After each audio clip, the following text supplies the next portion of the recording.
and in the fall. And with that, I'm going to turn things over to AJ Steinberg.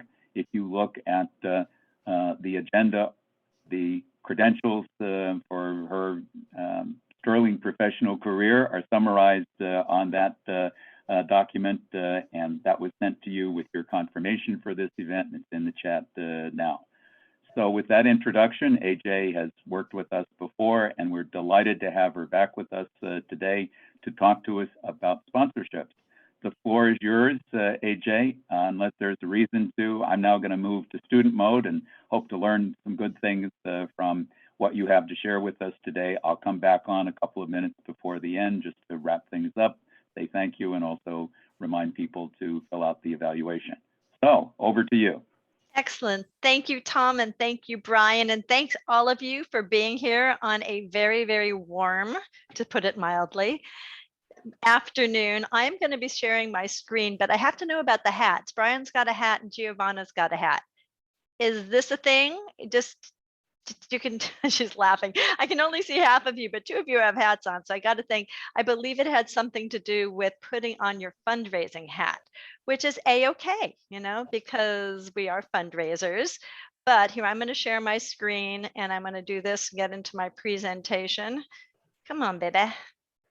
There we are. All right, because now we're going to take off our fundraiser hats. I want everybody to except if you really have a cute hat on. I want all of you to be taking off your fundraiser hats for just the next hour, because I'm going to walk you step by step through the process of how to get, oh, and then Brian's now got a picture of himself with the hat, of how to get your organization or your organization's events sponsored. And there's a reason that I asked you to take off your fundraiser hat. And that's because what I'm going to talk about is a change in mindset. And lots of times I'll have little organizations say to me, AJ, you know, can we really get sponsored? And my answer is heck yes. Yeah, you can, but you have to understand what sponsorship is, how to approach it, and what to do when you get sponsors. And we'll talk about that here. So for those of you who don't know me and haven't read the bio, I've been doing this for a long time. Since 1999, I've been a professional nonprofit event producer, and I've produced over 100 events and raised millions of dollars with my amazing clients. And I really love what I do, but I decided that in about 2015, I thought, you know what? It's not just the big kids who can afford to hire an AJ in a company like mine who deserve to have great events, who deserve sponsors, who deserve engagement. Everybody does, no matter the size of your organization. So I started Queen Bee Fundraising so that I could share the strategies and protocols I use to create successful, engaging, and profitable events. And the secret is it doesn't cost you one extra cent to do these things right. So everything you're going to learn here today, everything you learn when you take my event management workshop, it doesn't cost an extra cent to your budget, but you know what?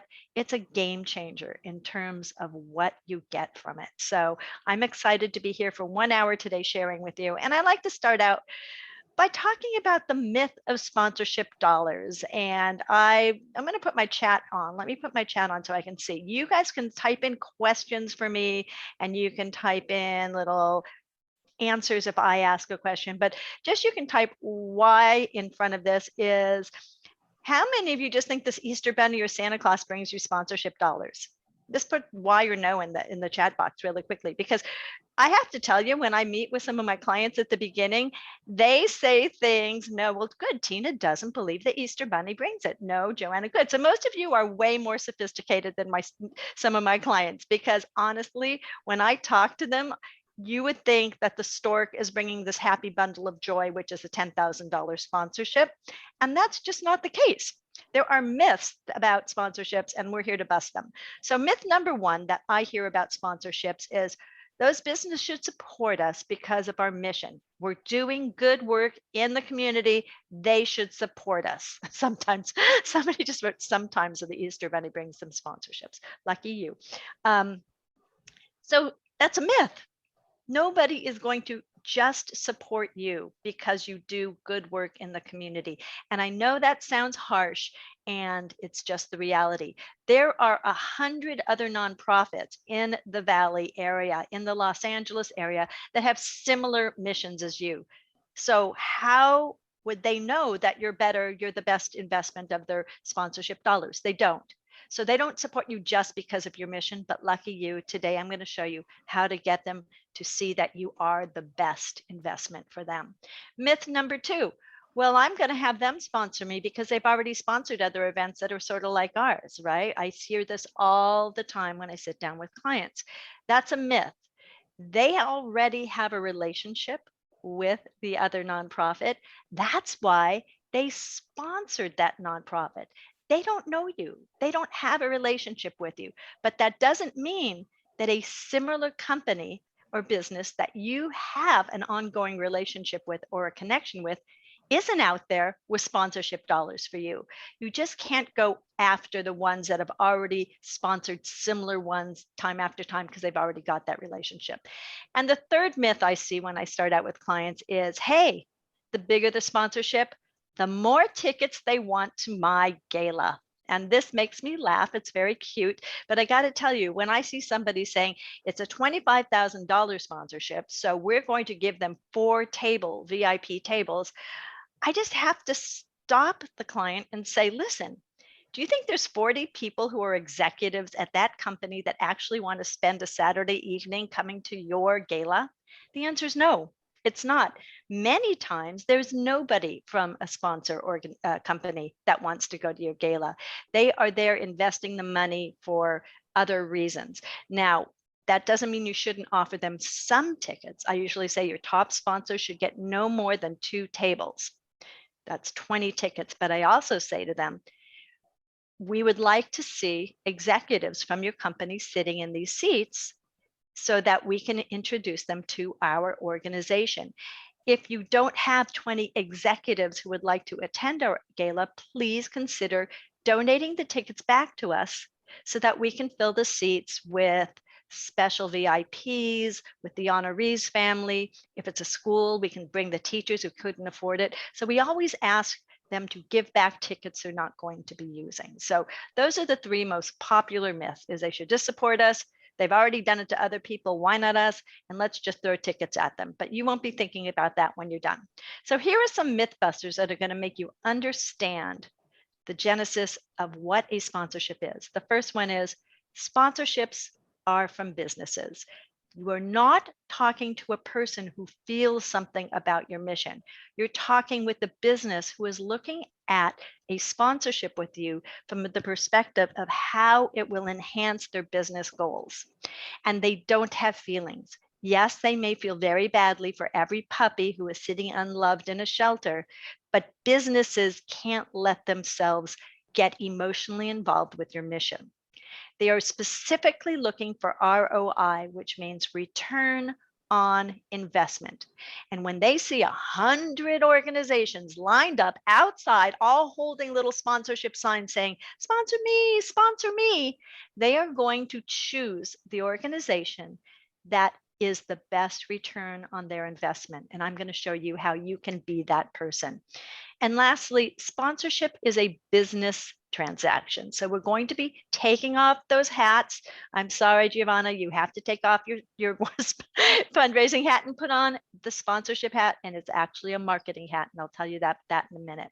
So the 4 steps we're going to talk about today. Now, I do a half-day workshop just on this, where everybody actually brings pens and pencils, brainstorms, writes it down, and walks away with their sponsor list. But today we're going to make it go down to 4 steps. And this is enough to really make you see that, yes, you can get sponsored. So the first step we're going to talk about is how to create and value your sponsorship offerings. And that is hands down something I get asked about more than anything. Is we don't know how to ask how much we should ask for sponsorships. I'll tell you about that in a few minutes. Then people want to know, how do we find potential sponsors? Where are they? We're going to talk about that. I'm going to talk about how is the proper way, or what is the proper way to reach out to prospects and ask them to sponsor you. Because if you don't ask correctly and reach out to them correctly, they will not say no, yes, they'd be going on to somebody else holding their sponsorship sign outside their door. And lastly, this is something that too many organizations forget: how to onboard, meaning how do you bring the sponsors into the sponsorship process? How do you take care of them? How do you steward them once they say yes? And if you take good care of your sponsors this year, they will not only sign on right away for next year, you can do what we call upselling, meaning saying, hey, you were at a $2,000 sponsorship yet last year. Let's talk about a $5,000 sponsorship package for next year, because I think that's going to be something even better for you. And so we're going to show you how to get them primed to say yes for next year and even get a bigger sponsorship.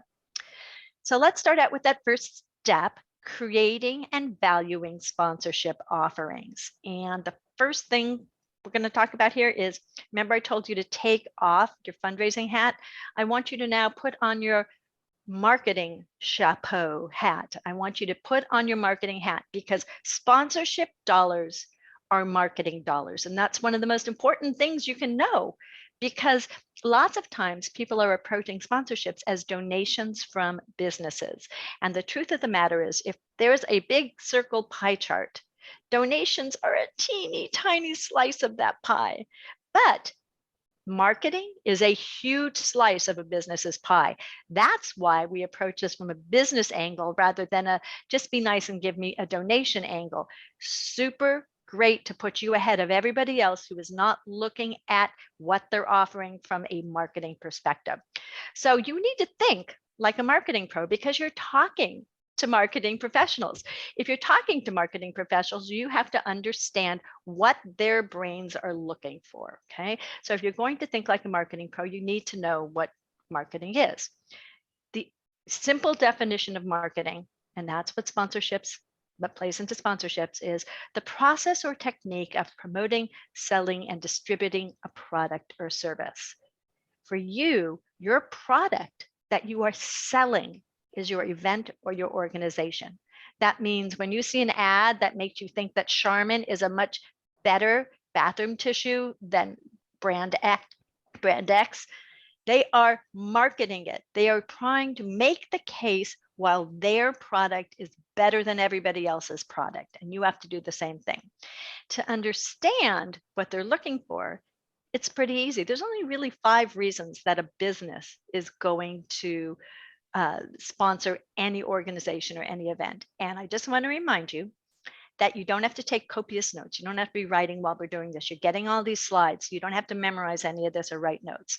So let's go back. The 5 reasons that a business will look at you and say, that fits the bill of what I want for a sponsorship. There's 5 reasons. The first one is relationship building and maintenance. This means that you are a paying client of a company, meaning you pay an attorney, you pay a CPA, you pay rent to a building. If you own a building, you may be paying a custodial company.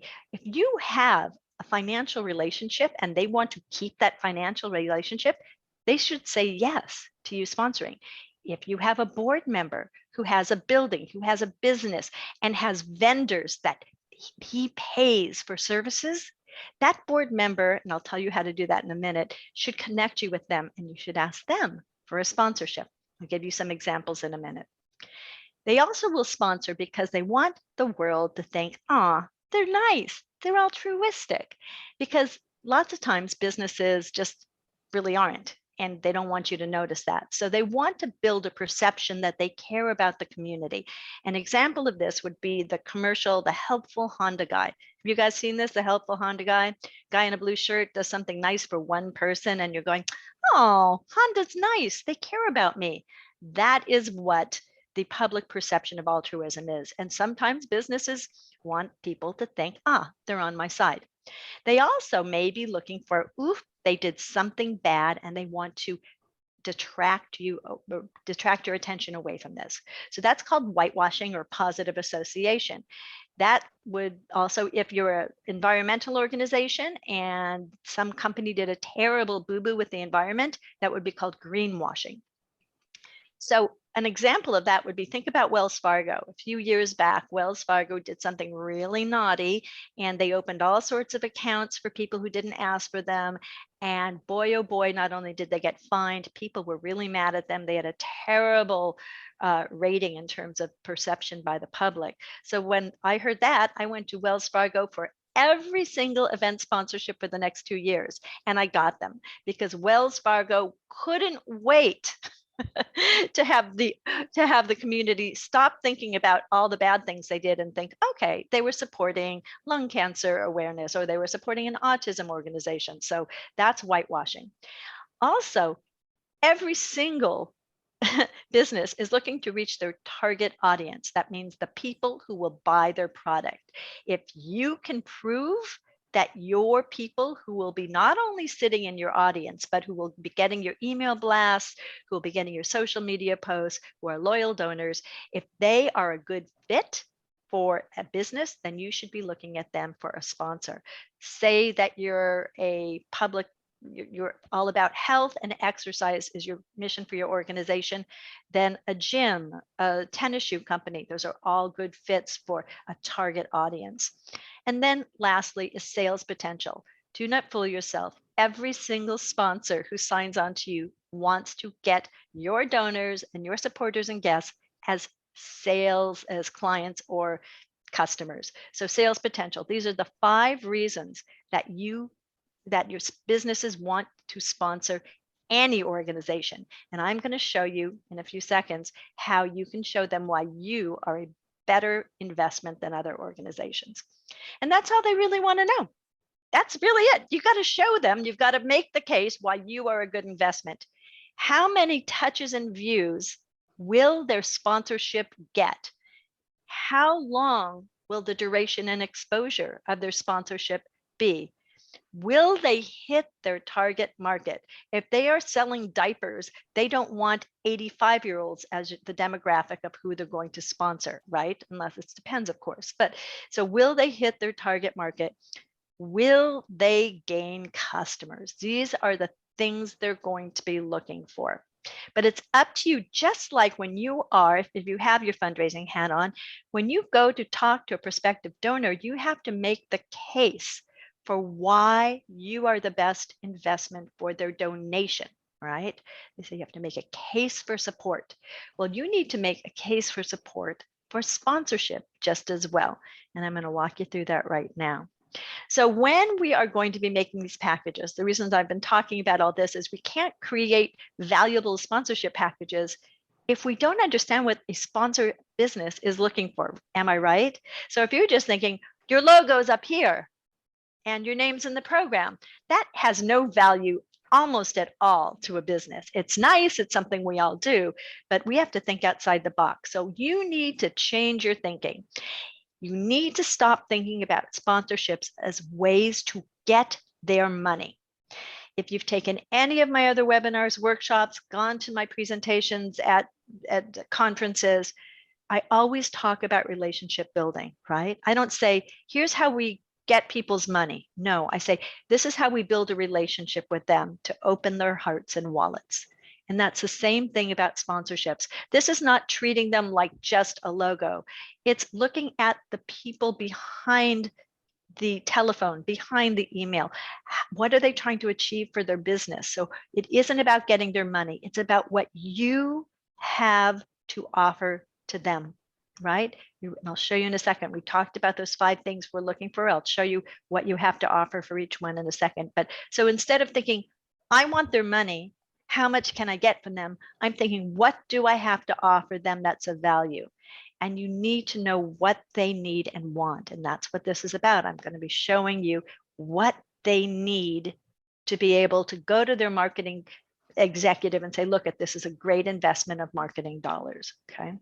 So, sorry, I can't see this because the checkbox is in there. And be creative. Do not be afraid of being creative at all. I love creativity, and I've been very creative in some of the things I do. Creativity is about also writing really delicious copy. So I'm going to show you an example in a second, but being creative is important because you're really losing it if you're not being creative. All right. So don't undersell your sponsorship value. I'm not saying to go for a $25,000 sponsorship if the biggest sponsor you've ever gotten is $2,500. And I don't want you to be intimidated by any of the numbers I'm throwing out. Yes, I work with organizations that do attract huge sponsorships, $50,000 sponsorships. Yes, but that's not the whole world. Most sponsors, most organizations don't originally and initially get those kind of sponsorships. They build the relationships and the sponsorships grow with it. But you don't want to undersell what you have to offer to that sponsor. And I'm going to show you it right now. So this is kind of typical.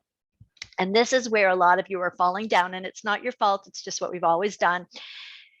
They want to know how many touches their sponsorship will receive. And when I say touches, how many pairs of eyes are going to be seeing it? How many people are going to be seeing it? What impact will their sponsorship have, right? And this, ta-da, is what a lot of us write. Your logo will be seen by 300 guests at our event. And I don't have my chat box open right now, so just nod your head up and down. I can't even see you. I've got to put the chat box back on because I want to see if any of you have any questions and stuff. But so here you go. This is what they say is your logo will be seen at our event. If you're asking for a $10,000 sponsorship, does that seem like a good return on investment? I don't think so. I'm like, $10,000 for 350 people to see it, that doesn't work for me. So this is what I would write. Your company name and logo will be viewed over 10,000 times by loyal supporters through email blasts and media posts over a span of 6 months prior to the event, and your company name and logo will be integrated through signage, a digital sponsor loop, and a tabling opportunity during the cocktail portion of the event. These are the same events. Somebody just handed me what's on the left. It might be in your right, whatever just was first one. And I turned it into this. And you're saying, AJ, how do we don't have 10,000 people who are going to be seeing this. Au contraire, yes, you do. Because if you count how many people are in your email list, and I'm just going to come up with a number, say 1,000 people are on your email list, and in the 6 months prior to the event, you send out 10 emails total touting the event and the sponsors.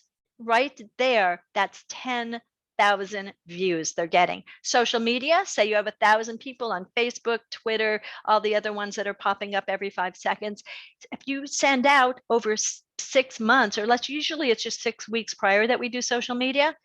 If you send out at least 10 different posts right there, that's another 10,000 pairs of eyes that will get access to their sponsorship. Super different. And right there, you have differentiated yourself in a major way from all the others. So you guys understand that? You don't just say, hey, your logo is going to be seen by 300 guests. It's the reach beforehand and the length of time beforehand and the length of time you thank them afterwards, all added up. Every single time you post or send an email blast, that's your reach. And that's awesome because it's pretty big. All right, so remember, you've already seen this, and I told you I would show you what you have to offer. These were the 5 reasons that those little businesses want to sponsor, right? So relationship building and maintenance. This means you can offer them new or continued financial relationships. And you say, oh, sounds okay. Well, let me tell you about a $10,000 sponsorship that took me 30 seconds to get. There was an environmental organization that did environmental things with kids in the South Bay, and they were having a gala. And I happened to know that the mayor of a small beachside city was going to be at the gala. I also knew, because I do my homework, that there was a waste management contract that was coming up for that seaside community. And this specific company wanted this renewed. They wanted to have their contract renewed. So all I did was picked up the phone and I called the marketing guy and I said to him, would you like to sit next to the mayor of this city at a gala that is a very near and dear organization to his heart? And they said, heck yeah. I said, it'll be a $10,000 sponsorship. And they said, sold. Now they did get the millions and millions and millions of dollars of their contract renewed, but you have to say they were ripe to take that $10,000 sponsorship because they wanted to show that city mayor that they were team community players, and it worked. Public perception of altruism. That's just what we were talking about with the helpful on demand. Positive association with your good work and volunteer opportunities. CSR, those initials, burn them into your brain. Okay, that's community social or corporate social responsibility. Every major company and every franchise bank and other thing, they have that now. That means they need to prove to the community that they're a part of it and they're working to help the community be better. So by being a part of your event or partner of your organization, they are showing that, hey, look at this is a local organization and we support it and we support you. They love it. Now, the best thing is that a lot of these bigger companies have volunteer teams. Do not underestimate the value of an amazing volunteer team to come and help you either with working at an event, doing a cleanup day, whatever you need volunteers for. Call Wells Fargo, call Nestle, call, if you're near Anaheim, they've got the Disney volunteers, that's ears, volunteers. So call them or get a hold of their human relations and say you have a volunteer opportunity. They pay their employees to actually show up and work. They're paid. They wear these nifty little corporate t-shirts. They are the best workers you've ever seen, and the companies love it.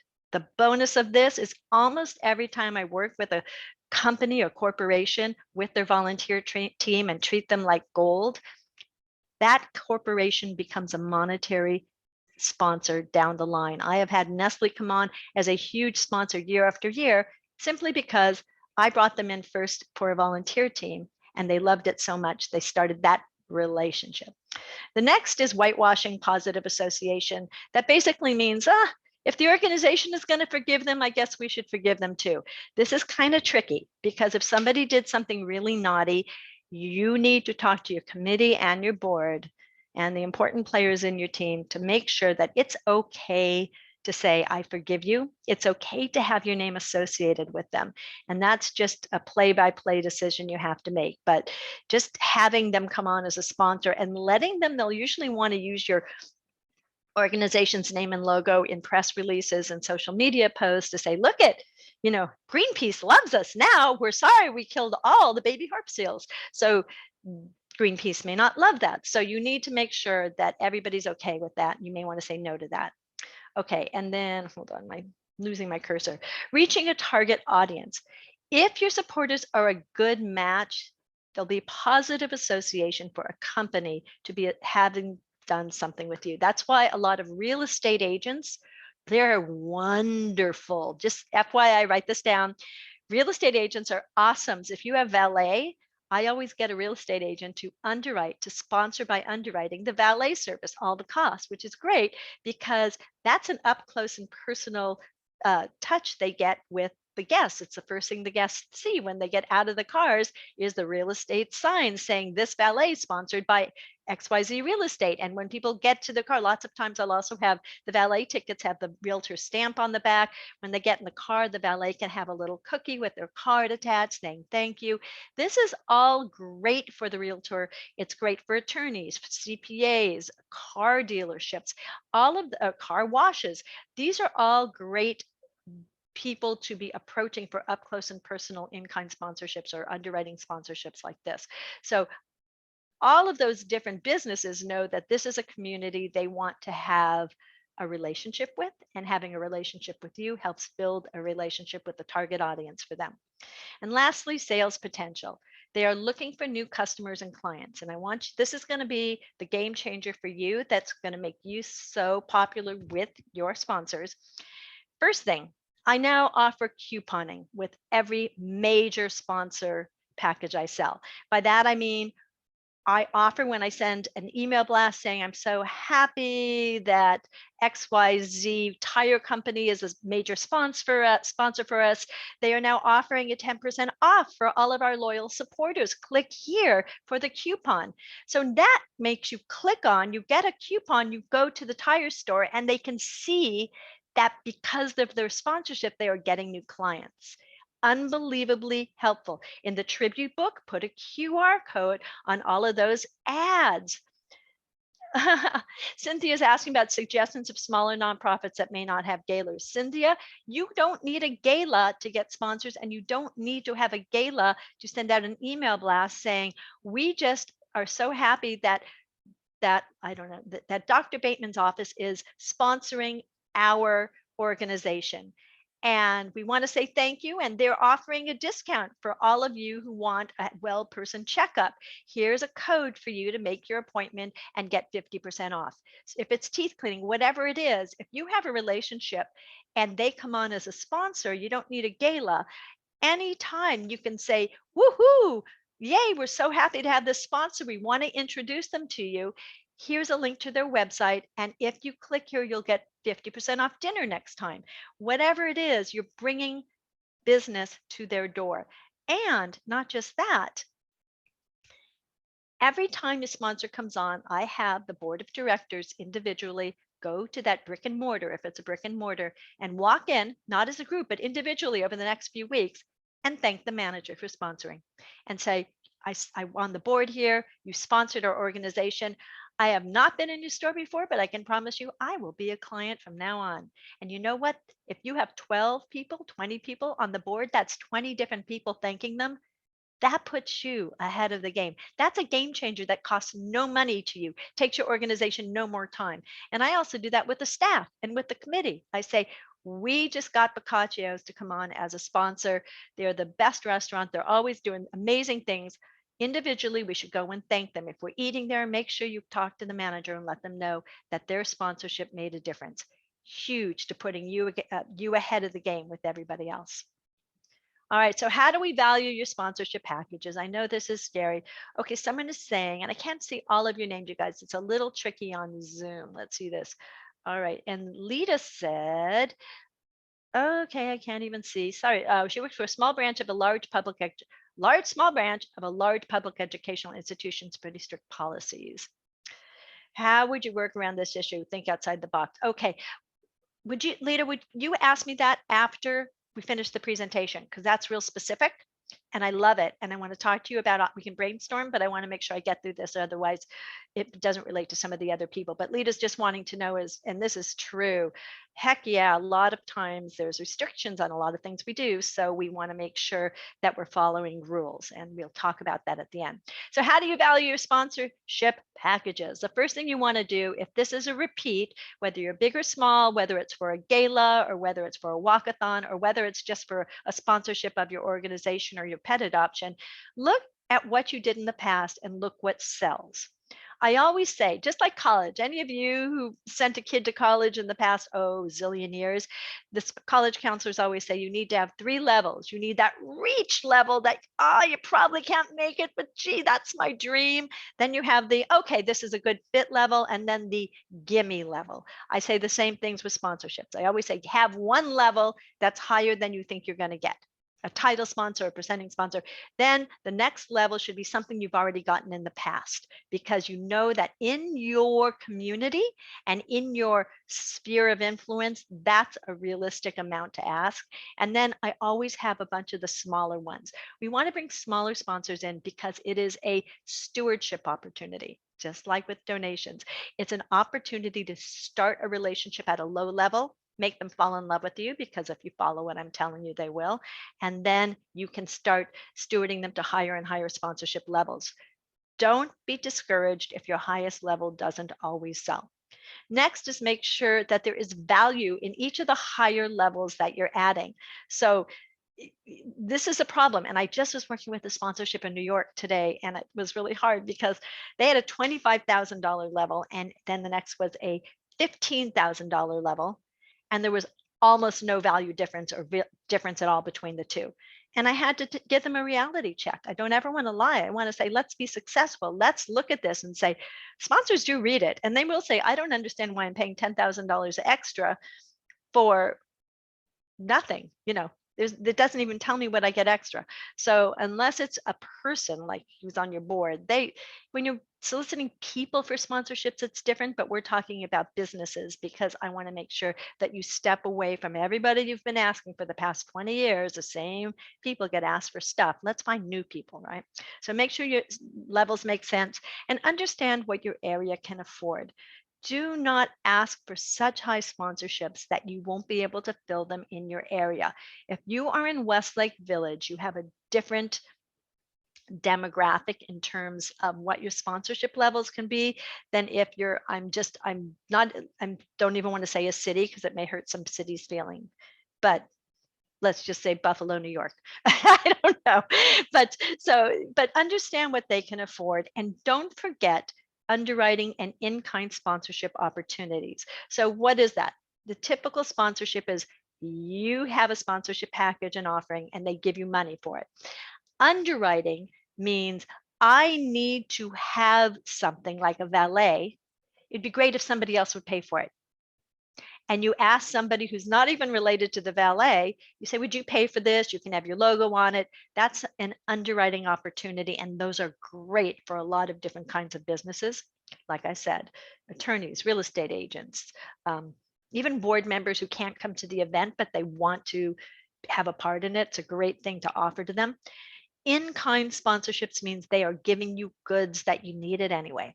So wine is an in-kind sponsorship. We all know that. So don't forget, I do not put underwriting opportunities or in-kind sponsorships in my sponsorship packages because they're super valuable all by themselves. I don't want to bury them where there's a lot of nice goodies being given to somebody else. I want to make sure that those get the value too. So what's a good time? How do you define value by views and touches, Jim asked. That depends. The more views and touches, the more valuable. So just for example, these New York, poor people in New York, I shouldn't be bashing them, but they called me yesterday and their events in 3 weeks. And they have sponsorships that are $50,000 and $25,000. And I just said, I can't, if you're going to work with me, we need to be realistic because a 3-week window of exposure isn't enough for a $50,000 sponsorship, especially for what they're offering. So value means if they had given me 9 months of exposure and opportunities to expose the value and sell the logo and the sponsorship, that's value. That means they get a return on their investment. They have a lot of that. Touches mean if you have 350 people who see their logo and know that they're sponsors, that has a lot less value than 10,000 people. So you can see the value of 10,000 people is a lot more than 350. That's why we have to look at not just the people who are going to your event or who are, working with your organization. If you're a smaller organization, because now I'm going to say that for Cynthia, is that every time you send an email blast, if somebody is sponsoring your organization for the year, their name is, they're being thanked. There's a link to their logo with a link to it. And that if you can drive people and say, stop by Red Robin at the corner of Van Owen and say thank you to them and grab a burger because they're sponsoring us and we want to support them. Why not be fun and casual like that? We're always trying to make this about relationship building. So sponsorship is building relationships between your sponsors and your people. So what's a good timeline to begin asking for sponsorship? Stephen asked. Stephen, you know what? I always say it takes 9 months to make an event and it takes 9 months to make a baby. It should be 9 months for the sponsorship. Now that's not realistic for everybody. I know, because first of all, we are not all making babies and we're not all making big events, but I say 6 months. That's my sweet spot. So I start planning 9 months ahead, just like with the baby for my galas and big events. But what I do is I spend the first 3 months working with my board and my committee on amazing sponsorship packages and beautiful sponsorship materials, which I make on Canva, which I can show you at another time how to do. But I spend all those time. And then at 6 months beforehand, I go for those sponsorships. And that's pretty much my timeline. Okay. How do we find, this is the next part, how are we going to find them? We have understood now, we have our marketing hats on, we understand what those sponsors are looking for, right? And why we're going to know what to give them so that we're way ahead of the other 100 people holding up, choose me, sponsorship signs. Where the heck are we going to find them, right? So let's talk about that. There are three types of prospects. So this is a sales thing. Prospects is what you say in sales. So we're taking off our marketing hats and we're tossing them to the wind and putting on sales hats. Sales used to be a dirty word. We sell everything all the time. We sell ourselves when we're going on job interviews. We sell ourselves on dates. When we're trying to talk ourselves out of a speeding ticket, we're always doing sales. So there's three types of prospects for sponsors, sales, anything. The first are hot prospects. That means past sponsors. A hot prospect is a no-brainer. They've done it in the past. They're going to do it again. If you haven't had any sponsors in the past at all, a hot prospect would be someone you've already talked to who's interested in your organization and they've shown interest. That's a hot prospect. The more realistic ones are warm prospect, and that would be your board and committee member contacts. And I'll talk about this in a second.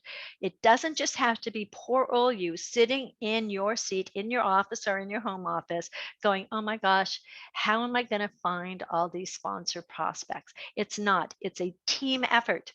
And I'll talk about that in a second. So warm prospects come from the board and committee member contacts.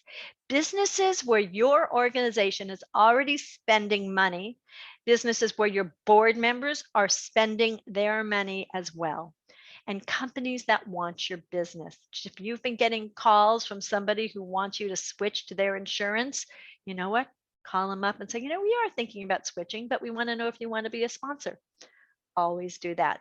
Those are the kind of companies that are the most likely to be the warm prospects. And then there's cold prospects, and cold prospects are just anyone you go and do some research and they have sponsored another event or another organization similar to yours. So when we're talking about cold prospects, it doesn't mean if you're the Boys and Girls Club, you don't go to look at the YMCA's last gala and say, oh, look at this is who was sponsoring the YMCA's last gala. Let's just call the same people. No, because that's a relationship they have with the YMCA. However, if you're the Boys and Girls Club, you'll say, they have a bank. We'll call our bank. I see they have a janitorial service who cleans the YMCA clubs. We'll call our janitorial service. So what cold prospects are giving you ideas of relationships you already have that you should call and see if they want to sponsor you. And there's nothing wrong with calling and them saying no. There's no rule saying, hey, everybody has to say yes, or your feelings get hurt if they say no. Listen, you're offering them an opportunity. And right there, I should have said, I say this at the beginning of my, most of my fundraising. We're not fundraisers today, we're marketers. But when people look at asking for money, especially if you're a volunteer, especially if you have board members and volunteers, they're afraid of asking for money. They hate asking for money. It's ingrained into us as human beings. It's rude to ask for money. So you need to tell them this. Deep breath. They're not asking for money. They're offering an opportunity. All right. I want you to think about that. You are not asking a business for money. Whoops, sorry. Oh my goodness. So I have to tell you this. My computer keeps telling me it's going to be restarting in 10 minutes. Whoops. I just had to take care of that because otherwise my computer would have turned off on you. All right. So basically what you're doing is there is money for sponsorships in businesses. Businesses have money for marketing and sponsorships. It's there. If you don't ask, somebody else will, and they will get it. This is your chance to understand you're offering an opportunity to help a marketing team to get their name out to a target demographic. It's there, you have it, and this is all waiting for you. So when you change your mindset like that, it is a game changer for you. So Jim said he meant, okay, so Jim's asking about the differences in levels and sponsorship packages. All of you, I'm going to give you my email. Ready? It's really easy. It's AJ. That's my name, AJ. It's AJ at queenbeefundraising.com. And it's at the end, it's on the last slide. I will send you, if you email me, I will send you a whole bunch of sponsorship levels, sponsorship packages, sponsorship deck samples, which are the marketing materials. I will send you my whole sponsorship treasure trove, and then you'll go, oh my God, this is amazing. So Jim, I will send you all of those. I just want to make sure we get all the rest of it through. So hopefully that will help. Yay, he did a smiley face. All right, so let's move on from what kind of prospects there are. And this is it. and I will send this to you as a part of the sponsorship treasure trove I want to send you, is I have brainstorming sheets. And I go to committee meetings and I go to board meetings because they have the assets within their reach. When I say assets, that means prospects. They have relationships that should be given to you, that you should be introduced to, so you can approach them for sponsorships. And brainstorming is the only way to do it. There is no way that any board member is going to call you up and say, I was just having dinner the other night and I thought, I bet I can find a sponsor prospect for my organization. They don't do that. But if you're sitting in a group and everybody starts talking about it and it's led through the sheet that I'm going to give you, it's amazing that the sponsors, just the ideas keep flowing. Now, there's something that you need to know about this. Whoops, sorry about this. Never mind. I'm going to tell you that in a second. All right. So I will send you the sponsorships sheet. I will send you the levels and everything like that. But you have to know that now that we know about what they're looking for, and we've created really great sponsorship packages that actually give them the things that businesses want, right? And we've done our prospecting and brainstorming. Now we know who we want to go and talk to, right? The problem is, how do we properly make that first touch and ask them to support us? So let's talk about that. Prospect outreach. This is just the initial contact. Once you've identified prospects, the first time somebody touches them and contacts them about becoming a sponsor is the initial contact. That's part of the outreach. And it should be done, as you asked me, 6 to 9 months prior to an event. If you're an organization that has a 12-month sponsorship, which some of you smaller ones just may want an overall sponsor because you don't have a big event for it, you can do it anytime, as long as when they sign on, you give them that full sponsorship, 12 months or however long is. And use your board and committee members to help you connect. If they have that relationship and you don't know that prospect at all, they need to make the introduction. Now, I'm saying this. Do you see this grumpy cat in the picture?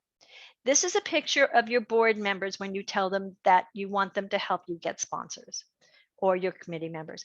I have seen more grumpy cats, and they're usually wearing polo shirts and have their arms crossed like this and are sitting there looking at me because they're bummed, because they have been asking their friends for the past 5 years, 10 years, if they've been sitting 10 years on your board, the same people they've been asking, and maybe they weren't really too thrilled with your event in the past. They don't have confidence. And they don't want to do a lot of work. That's it. They feel like they just don't need another thing on their plate. So you need to make it easy for them. It's up to you. This is what leadership is giving people confidence that it won't be hard, that you'll make them proud, and that you'll do the heavy lifting.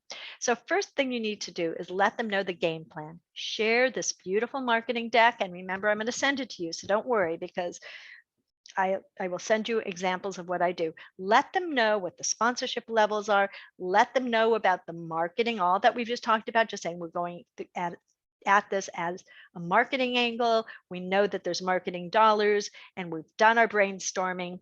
What we need you to do, once I've brainstormed and you have your brainstorm sheets, you need to make sure they understand they only need to make one call.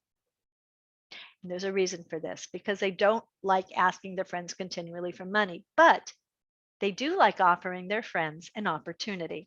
So what you need to do is let them know all they need to do is make the first touch. Maybe it's a phone call and they pick up the phone and say, "Hey, Jim, listen, I really appreciate that you've done such a great job for the past 15 years as my insurance agent. I want you to know that AJ Steinberg is going to be giving you a call, and she's working with an organization that I sit on the board of that I love. It's near and dear to my heart. She has a great opportunity for you, and I want you to listen to her and talk to her, and she gives you a call." That's all they have to say. Right there. Right there, they've made a first touch. They haven't mentioned money at all. They've told that this person they've given a lot of money to over the past 15 years, they've said, here's an opportunity. And you better believe that when I make that call the next day, that the people pick up. So let them know they just need to make the first touch, and let them know that there'll be a designated person who will be doing the follow-up. Why? Because the designated person will be somebody who knows the talking points and will be able to efficiently lay out the case and make the case why your organization is the best investment for their things. So outreach. Okay, so we've gotten past the grumpy cats. They're like, okay, I can make one phone call. I had 5 prospects on my sheet. That's 5 little phone calls. It'll take me 5 minutes. No problem. All right, now we actually have to talk to the prospects. You only have one chance to make a good first impression. And this is super important to know. That's why people like me have gone to Toastmasters. You do not hear me talking in a monotone. If I talk like this the whole time, you would have not listened to me past the first moment. Because we have to learn that you need to make a good first impression and engage people and get them to listen past the first sentence. Carefully select the first person to do this. There is either a board member or a staff member or you who is really good at talking to people, right? Feels comfortable saying, hi, my name's AJ. Jack just called you and let you know I'd be calling about this organizational opportunity. And I'm so happy to talk to you because we have an amazing opportunity for you. That would be the first thing I would say. And then I make sure I'll say, are you the first, make sure you're talking to the right people. I should have had this in a different thing, but make sure that when you're talking to the person, they are the right person. So if you're offering a sponsorship and it's a larger corporation, I would say, part of this is about a sponsorship. Are you the right person who makes a decision about a sponsorship in your company? If not, do you think you can give me an introduction to them? And that's how you get to them. But here's the most important thing. Never get on the phone and talk without a script, bullet pointed script. Super important, because when you have that, then you have the confidence that you're going to be giving them the information that you need. Oh, AJ, you may be saying, what kind of bullet points would be on my script? Well, let me tell you. And once again, don't worry about reading every word on this. Don't worry about copying this with your pen. It's going to be on the slide you get. So excited about this collaboration. There's a lot of synergy between our organization and your business. We see the sponsorship as being a perfect fit for your company. This is going to give you exposure on a consistent basis. I don't say all these things. I say a couple of these things. I choose things like this. And when you get these slides, choose the phrases that you feel most comfortable with, because these are game changers. Because when you say things like, collaboration's impact will only grow as our new programs, all of these things, this places you squarely in the role of trusted partner with our loyal donors and guests. These are words that marketing people, all their neural pathways open up, all of their brain cells start firing because they're excited about this.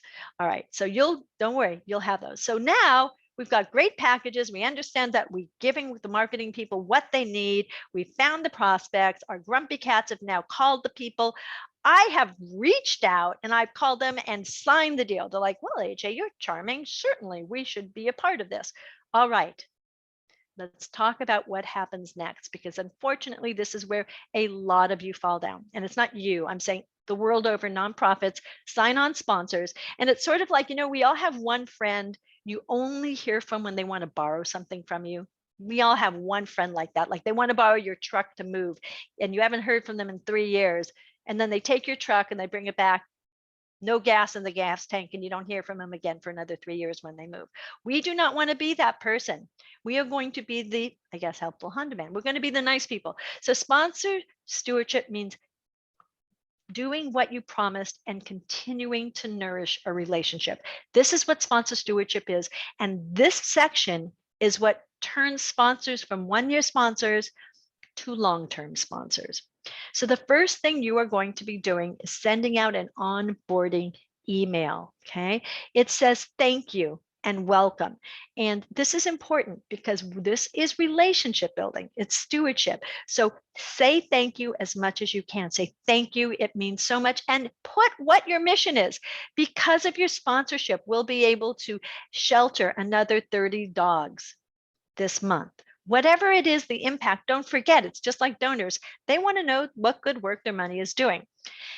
Next, you're going to list the money or goods paid for this sponsorship. List what they are paying and then list what you are giving them in return. They say good fences make good neighbors.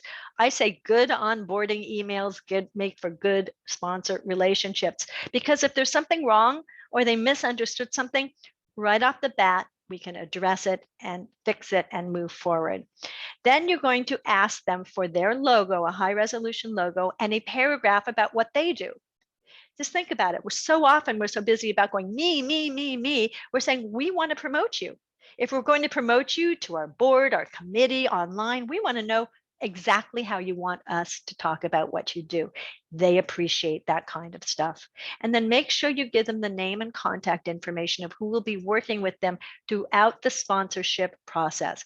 Sponsorship does not end when you get the check. It just begins. Sponsorship is a process that goes on and on and on. I'm going to look at my time. There we are. Okay.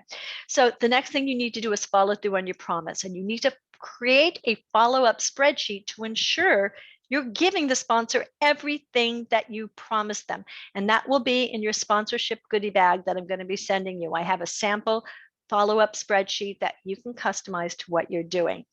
Make sure that you update the spreadsheet. Do not just create it and go, well, that was nice, and then move on with your life. You should, every time you follow through on a task you had promised to sponsor, make sure you check it off on the spreadsheet. And the spreadsheet should say, if you're lucky enough to have a staff or volunteers to help, it should say which person is in charge of each of the tasks to make sure that they follow up on it. Make sure you have the right logo and branding. Many of these businesses change their logos every 3 years, and you need to make sure, even if you have a logo from past years, you have the updated one. So ask them for that. Make sure if you've promised their logo is on those logo banners, step and repeat, the banners that have all the logos on it that you stand in front of and pose. Make sure that if you promise their logos on it, it is on there, because that is a real boo-boo, and they are very angry if you forget that. I have not done that, but it's lousy if you do. And then make sure if you have a tribute book or an event book that all the logos you promised have been included in that. Now, stewardship before, during, and after event, I could talk about each of these for a half hour and then you'd fall asleep. But no, I'm not going to. I'm just going to do a few bullet points. Stay in touch once they send you the check. This is a big deal. So frequently, organizations will say, thank you very much for the sponsorship. And then they don't hear from the organization until they get their tickets in the email or the mail. That's it. They haven't heard for 6 months from the thing. Okay, so stay in touch. Give them exciting news as it goes along, saying, we just got a cruise around the world for a live auction item, and we're just so excited that this event is so amazing. Keep them excited about the event. Keep in touch and say thank you to them continually for 6 months. When you do social media blasts, as you've promised them, make sure you tag them and name them so they know you're doing what you promised. If you don't tag them, they won't know that you are actually following through on what you promised.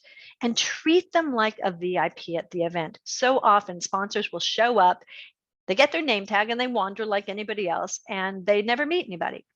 I actually use my board of directors at events as Goodwill Ambassadors, and they literally are assigned different sponsors and different VIPs to stand. They stand by the reception desk, and as the people come in, they go, hey, I'm Jim, so good to meet you. I want to introduce you to Vita Kaplan over here. You have a car dealership. She's looking for a Maserati. I thought you guys should talk.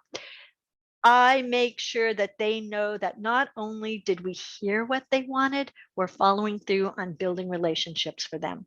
And then don't forget to send them a thank you letter after the event. And if you have a tribute book, all those expensive tribute books that are just left on the seats afterwards, and you think, oh, what a waste of money. No, no, no. Pick them up, bring them back to your office, put them in the mail to each of the sponsors with a handwritten thank you note so they can see, because lots of your sponsors didn't go to your event. So send them the tribute book, mark the page where their logo or their page is, say, thank you, we want you to see this. What that does is it not only shows them that, hey, yeah, your logo and your page was here, but it shows them, look how beautiful our tribute book was. Look what an amazing organization we are. Look at what a beautiful event it was. Look who else sponsored us. It shows a lot. Also, I use those tribute books as marketing materials for next year's sponsors. I send it to them and I say, look at, you can see who sponsored us last year. Those tribute books shows who sponsored last year, and it shows about the event, and the quality of that booklet will show the quality of your events and give them confidence you'll do a good job.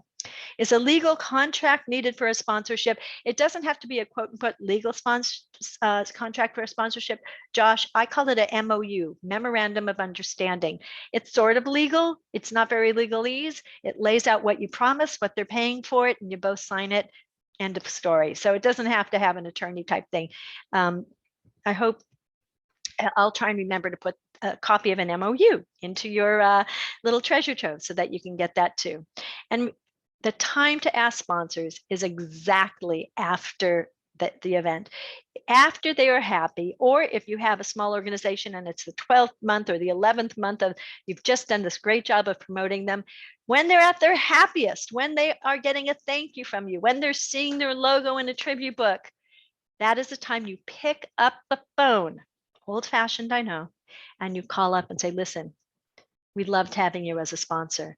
Our sponsorships are going to really fill up fast this year because it was such an amazing event, or this year we're going to have even more sponsors. We want to make sure you get priority and we have the perfect sponsorship for you this year, a little bit higher, but so many more goodies included in it. Let's talk about signing you on. That's what we do right afterwards. So there you go. I think you have those 4 steps now, don't you guys? So that is how you get sponsors, prospect them, and do that. So this is my email address here. This is me and my website. And if any of you are interested in in-person training, I do these virtually too. I do how to do nonprofit events, because part of getting sponsors is having amazing events. If your event is bad, you're going to have trouble getting sponsors. But believe me, to put on an amazing event does not cost more money. You don't even have to have a lot of money to put on an amazing event. You just need to know how to engage them. All right, Tina, yay, Tina, you're welcome. Oh, Brianna, thank you so much. All right, Annie, thank you. You guys are great. Yay. Cynthia, thank you for, and thank you for telling me to remind me about the smaller ones. I appreciate that. I'm reading here in the chat. Does anybody have specific, is a legal contract needed? So Linda, you don't need a legal contract for sponsorships, but you should have some document that memorializes what is being offered and how much they're paying. It's called a Memorandum of Understanding. I'm going to be sending you a sample in the treasure trove of sponsorship things. I don't know what to call it. It's my sponsorship folder that I'll be sending to you. So this is my email here, aj@queenbeefundraising.com. I'd love to hear from you. I answer all questions. If you email me, I will send you my Dropbox link. Super easy. So there you go. Thank you, Natalie. I'm glad it was good. Oh, very good. All right. So Tina's, what do you recommend for very first dinner? Tina, okay, this is all happening really fast. So I'm going to make sure I get all these. Tina asked, what do we recommend for a first event? It depends on your board and your supporters, Tina. If your board loves black tie, if they can afford a $300 to $400 ticket, then it's a gala. However, you have to understand that the millennials don't like galas so much. You have to think about who your target demographic is. So I always say, start with your avatar. Who do you want sitting in the seat? Then you think about what can they afford? Because you cannot do a gala if they can't afford $300 to $400 a ticket. Do they like to be outside? Do they like beer, wine tasting? Do they like music? Go with something fun that's appropriate for the type of people that are your supporters and you want to do it. Golf is great, but I don't love it as a first one necessarily because it does almost nothing to promote your organization with your supporters. It's great for having fun and thanking your supporters and thanking people in the community, but a golf tournament isn't really centric about your mission. And I'm all about promoting yourself and your mission in events whenever possible. So I hope that was helpful.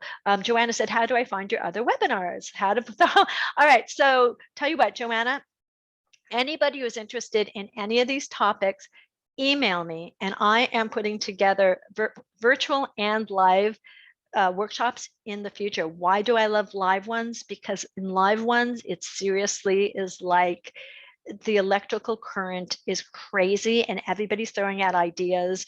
And I always encourage 2 people from one organization to come. And by the time we're done with 4 hours, we're like not only besties, but they have this boatload of enthusiasm and ideas to bring to their board. So that's why live is great.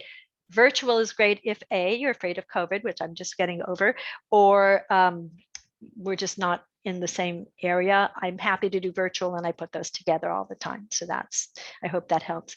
Where are you based? I'm in Los Angeles, actually Calabasas. I'm based in Calabasas and San Diego. I kind of go beyond the two. So I do live ones in Los Angeles anytime I can. If you're interested, I can put one. I have a whole bunch of people. So if you're a Rotarian, I do ones that are special for Rotary clubs. If you're a PTA or a school person, I do them just for that too. So a little bit of everything. So we can do that. You're so welcome, everybody who's saying thank you. I want to make sure, am I still okay with time, you guys? I want to make sure I'm not getting into any trouble. Did I miss anything? No, I think I got everything so far. You have about 15 minutes or a little bit less. Okay. AJ. Oh, Lois is a neighbor. Hey, very good. Yay, you're awesome just for being a neighbor, Lois. Thank you. Melissa, you're welcome. This is great. I'm always happy to even talk about events. You don't have to ask about sponsorships. When I say I'm like a dinosaur, there weren't even online platforms because we didn't have computers and laptops when I started event planning. So I've done this a while, and I'm happy to share any information that's helpful. Brianna, you're in Calabasas too? Oh my gosh, you guys, Calabasas people email me.